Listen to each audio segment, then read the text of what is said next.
This is Sumir from Thai Chandigarh. It's a pleasure to have all of you here, especially thank you, Gautam and Vijay and Vivek for making it to the region. So I will not take much of the time. We've already made you the intros and speaker briefs.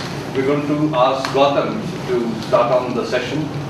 And Gautam, over to you, please. Great.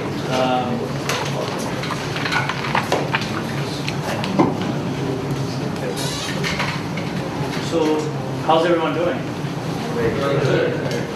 So, I want to make this a little interactive, so we're not going to talk too much. And hopefully everybody gets a chance to participate and we can make this very conversational more than just sitting behind these fancy nameplates. So, originally, when I was discussing to come to Chandigarh and do a panel, the idea was to do on social media. And then I called Vivek. I said, Vivek, you want to come to Chandigarh? He said, Vivek said, I am from Chandigarh, let's go. Vijay called me last week and said, I'd like to meet you in Delhi. I said, Vijay, I'm going to be in Chandigarh. Would you like to come to Chandigarh? He said, okay, I'll drive to Chandigarh. He's here to Chandigarh. Now, just to show you an example of what social media is, Vijay and I actually met pretty much through social media. And we're physically meeting for the first time on this panel. That's the power of social media. True, right?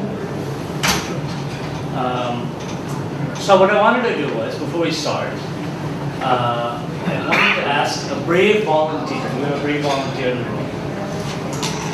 And there's no wrong answer to this question.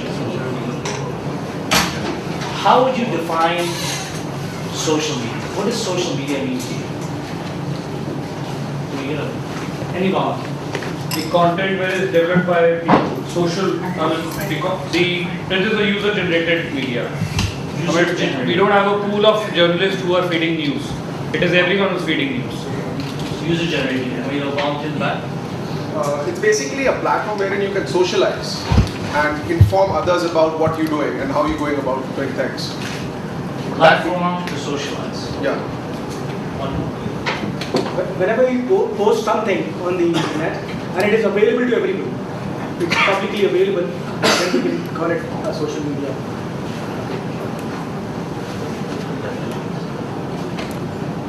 Any other? I think all those definitions are correct.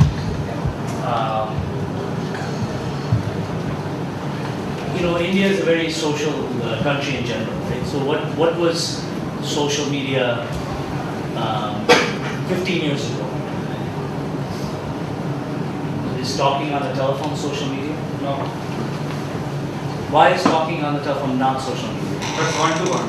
It's one-to-one. So social media saying has to be one-to-many. Here. Is television social media? No. Is radio social media? No. No. It has to be.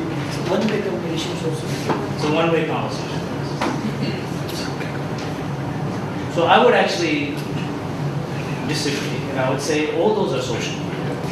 But what's changed is, what you said, 10 years ago, TV or radio, somebody was creating the content and feeding it to the public, and it was a one-way conversation. Somebody was deciding, this is important to you, this is entertainment to you, this is news to you. Right? So I think that has really changed over time, and we're seeing a transformation in the next 10 years where media is going to be in control of the public. So I'll give you an example. So in fact, I was discussing with the event today, and I said, where is this event posted on the net? I asked you, I said, where's the link to the net where I can post the URL, where I can tweet about it myself? And so I don't know how many of you, how did you hear of this event? So through email? Email? Facebook? How many of you looked at one of our LinkedIn profiles before coming? Raise your hand if you looked at our LinkedIn profiles. How many of you looked up our Twitter accounts? Facebook accounts? I'm sorry? We have to add. We have to wait. What did you try? Anybody try to add one of us as a friend or looked at our Twitter account or Twitter handle? But some people did look at LinkedIn. Yeah. So that's open to all. You can read more about it. Twitter's also open. So anyway, what I wanted to do, what I thought was interesting is that the reason Vivek and Vijay are here is because Vijay is an entrepreneur working in the media space. Vivek's working for a large corporation, but in an entrepreneurial capacity, working in the media space. And in both, I thought it'd be very interesting to hear a dialogue of how they're using social media to help increase their business. And the transformation that they're going through, both their businesses, are fundamentally being changed based on all the things that you're saying. So Vijay, we can maybe start about you. You can give a 2-minute background about yourself. And just recently you did a fantastic concert which I went to, the David Guetta concert. And you can talk a little bit about how you use social media to promote the concert and how it was effective for you. Sure. Just a quick background. I run a company called Only Much Louder. Evidently, it revolves around music. I started this about 11 years ago when I dropped out from college and I needed something to do. The whole idea was to do something in space for music because that was exciting. I was 17-year-old, that's what we really wanted to do. Our whole industry that we can cater to is essentially called independent music. So anything that's not Bollywood, we go after that. So be it folk music from Karnataka or be it rock music from Bombay or electronic music from Delhi, we promote everything that's not Bollywood. That's really what we focus. Our entire industry in India is essentially a product, if I may say so, of music piracy. Because before you could get access to music, this industry didn't exist. What piracy of music or torrents or anything B2B software essentially enables is music being able to be discovered directly by fans without having to go through labels, if I may say so. That's where it really kind of started off. And for us, social media is not just a tool, but it is pretty much now part of existence because a good example, like Gautam just mentioned, we just finished a concert, an artist called David Guetta. If this artist was to come about, let's say even 5 years ago, with the same amount of popularity, you would do about 7,000-8,000 tickets. What we managed to do is about 30,000 tickets over a 2-month campaign. And an alarming 75% of people discovered about the concert through Facebook. So we have our own ticketing platform, we try and get as much data as possible. In fact, even before we devise a television or radio and a print strategy, we actually have an online strategy. Because for us, the real revenues for our business comes when someone buys a ticket, not when someone looks at a hoarding or just looks at a print ad. And because most of the tickets are sold online, the action which is of buying the ticket really comes after looking at an ad which is on Facebook or via Twitter promotion or through one of the brand promotions we do online. So we have in fact a bigger team for online marketing as opposed to for conventional marketing. We in fact only do conventional marketing to please our sponsors who like their logos seen in print ads and hoardings everywhere else. As far as we are concerned, we could pretty much run an entire concert completely online. That's where it really comes in. Another huge part of our business is managing bands. So be it Vishal Shekhar who we work with or Pentagram or Raghudesh or Suratma, Indian Ocean, Medieval Pandits, Karsh Kale, all acts that we work with. These acts now go and do over, on an average, 80 to 100 concerts a year as opposed to about 20 to 25 before, purely based on the fan following which is completely gathered on social media. It's the first time in the history of Indian independent music that so many bands have such tremendous following because we finally know where the fans are. There's an easier way for them to discover new artists, which is Facebook right now is the most important tool for us. And their entire business really thrives on that. They don't really need anything else. In fact, even if the revenue comes from a brand sponsoring it, the first thing the brand will really look at is how many likes does that brand's Facebook page have. So that's almost a measure of success at some level. So now we're a team of about 60 odd people, and it's I think medium-sized company in that sense. In the independent space, we'll be among the top 3 or 4 companies.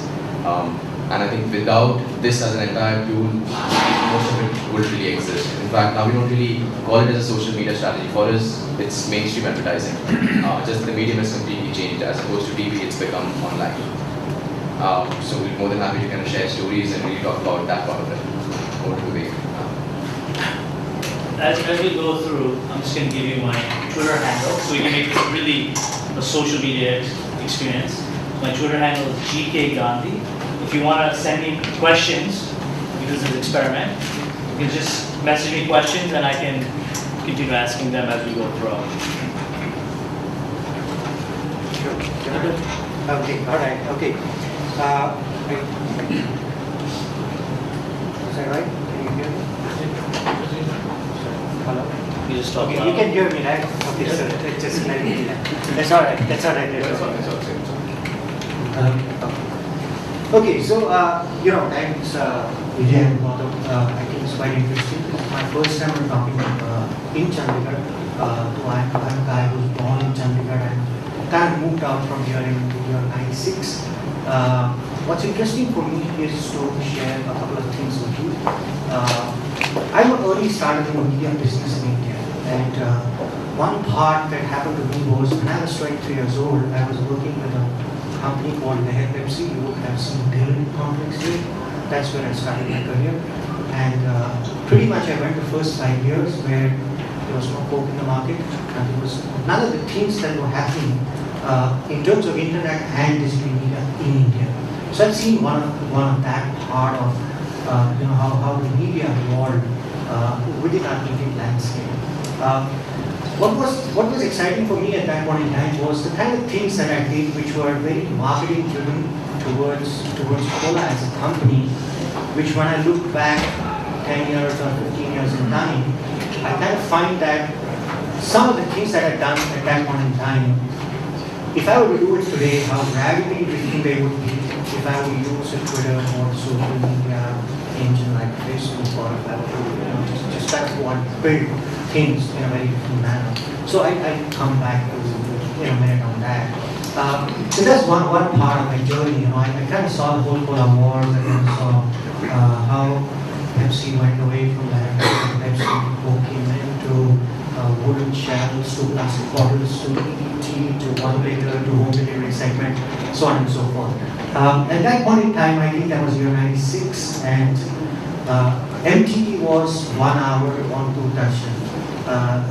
That's where I entered the broadcasting business. I moved to Bombay at that point in time with Channel V, which was created within 24 hours of MTV being put off the Murdoch network. And what was interesting for me was that I came from a small town like Chandigarh. There was not much exposure. There was still black and white TV. There was not cable much dominant. There was Doordarshan. There were no satellite channels. It was still black and white phone. There were no mobile phones. Pager was just happening. Everything was on fax and STD. And when I moved in '96, I think I just went into the revolution of broadcasting media on the broadcasting side, and most of the business got built in '96 to 2000. What excited me about Channel V was that this was the first product that came out as a music channel 24 hours. Most of the media landscape today, as we see in conventional or digital manner, has actually got built at that point in time. So whether we look at music awards, whether we look at road shows, whether we look at club nights, whether we look at multiple DJs performing, whether we look at electronic dance music, whether we look at arts rights management, whether we look at IPL, post-show parties, these are all the things that happened at that point in time.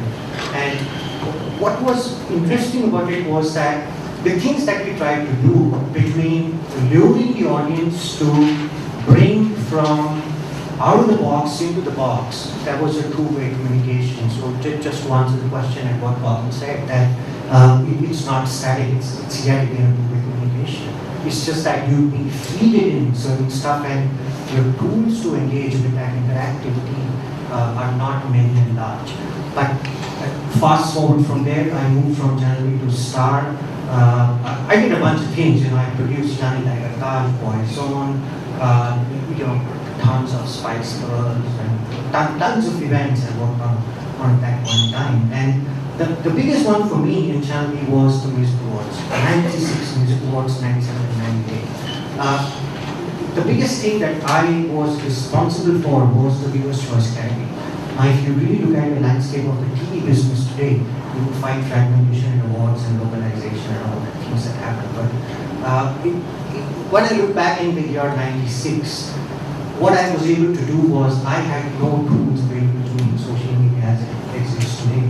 But in 45 days, I had created a category called the Viewers' Choice, 97 Music Awards. And in that category, I had to collect 8 million responses from 22 markets with 650 outlets and 22 volunteers in that market. So what that means is that I had 45 days. I had to print, publish all the material, put it down in each city, bring it back for authorization to audit it before the awards happened in Delhi, and it broadcast on here. So you just have 45 days to do that. And as I look today, back at that time, I didn't have Facebook to do that, or I didn't have a Twitter to see responses. So that was an interesting journey. It took me into a start from there, long start goal. That was the year 2000. I went into network marketing from there. It was still, we were still learning .NET, and we were still pretty much in major space in the year 2000.